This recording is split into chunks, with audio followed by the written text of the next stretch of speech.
Мәдәни башкалабызда берсеннән-берсе кызыклы чаралар оештырылып кына тора. Казанның Хәзинә милли сәнгать галереясында Шамаил Арт 2021 каллиграфия эшләреннән торган күргәзмә эшли. Һәр теләгән кеше аны 17 октябрьгә кадәр барып карый ала. Күргәзмәне Пушкин картасы программасы белән түләүсез карау мөмкинлеге дә бар. Оста каллиграфларның эшләрен хәбәрчебез Ләлә Зайнуллина карап кайтты. Ул әзерләгән видеосюжетны карыйк.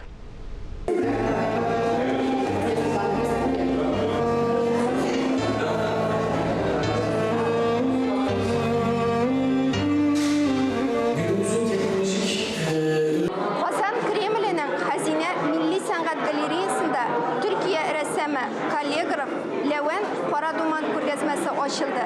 Күргәзмә Шамаил Арт проекты кысаларында уза. Шамаил Арт гарәп каллиграфиясе һәм ислам сәнгате темасына караган рәссамнар иҗатын берләштергән күргәзмә.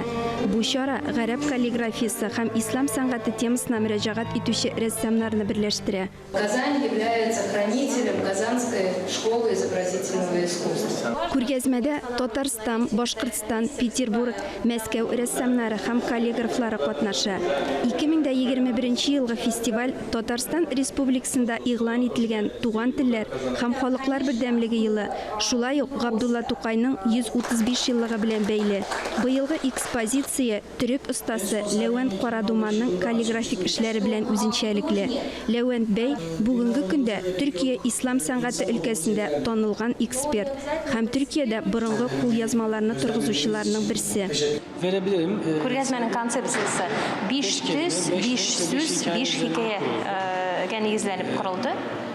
Çok güzel genç bir nesil var ve çok aktifler.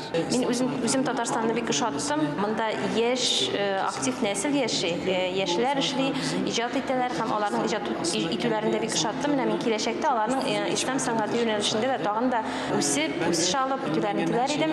Һәм үзем дә бу юнәлештә ничектер аларга юл күрсәтү ягыннан ярдәм итәргә әзер. Татар Шамаиле галереясы татар халык сәнгате традицияларында пыялада эшләнгән график әсәрләр һәм шамаилләрне тәкъдим итә. Татар халкы мәдәниятенә зур өлеш керткән күренекле эшлеклеләрнең темасы Нәҗип Нәккашның Шамаилләр сериясендә күрергә мөмкин.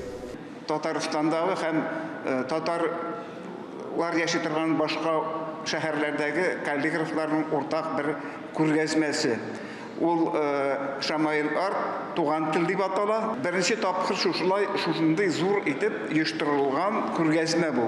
Безнең өлгереп җиткәнебезне күрсәтә. Тамашачылар Роза Хужина, Гөлназ Исмәгыйлова, Әлфия Исхакова, Айрат Хисматуллин, Айзат Минхаҗев эшләрендә карый ала. 12-13 yaşımdan başlап Левен бәйдән каллиграфия, хөснәхат сәнгате буенча дәресләр алам. Минем 5 эшем шул күргәзмәдә катнаша. Алар арасында инде Дәрдмәнд әсәренә әзерләнеп ясалган Карап шәһәренә нигезләнгән әсәр бар. Шуннан соң Габдулла Тукайның туган тел шәһәренә нигезләнгән әсәр бар. Күргәзмә кысаларында теләүчеләр пыялада рәсем сәнгате, хәзерге сәнгатьтә каллиграфияның юнәлешләре турында лекция һәм мастер-классларда алалар. Безнең татар милләтенә хас булган шушы матур гарәп язулары бик ерактан килә.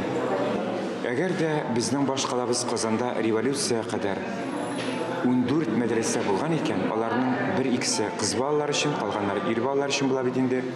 Аларның барысында да беренче сыйныфтан башлап матур язу, гарәп язу үрнәкләре укытыла.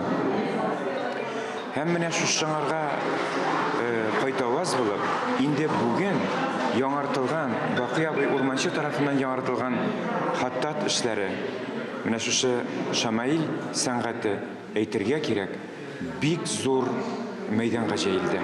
Төрек җумһуриятенең калган иске язуларны яңартучыда, шулай ук мөгаллим, Казан Кирмәндә урнашкан Хәзинә галереясына җаны тәне белән мөселман булган, гарәп каллиграфиясына гашыйк булган егет-кызлар килеп, шактый үрнәкләр алырлар. Татар кызлар егетләре гарәп язуына да, гарәп теленә дә һәм дингә дә күбрәк тартылырлар иде. Шамаил Арт 2021 күргәзмәсе 17 октябрьгә кадәр эшли.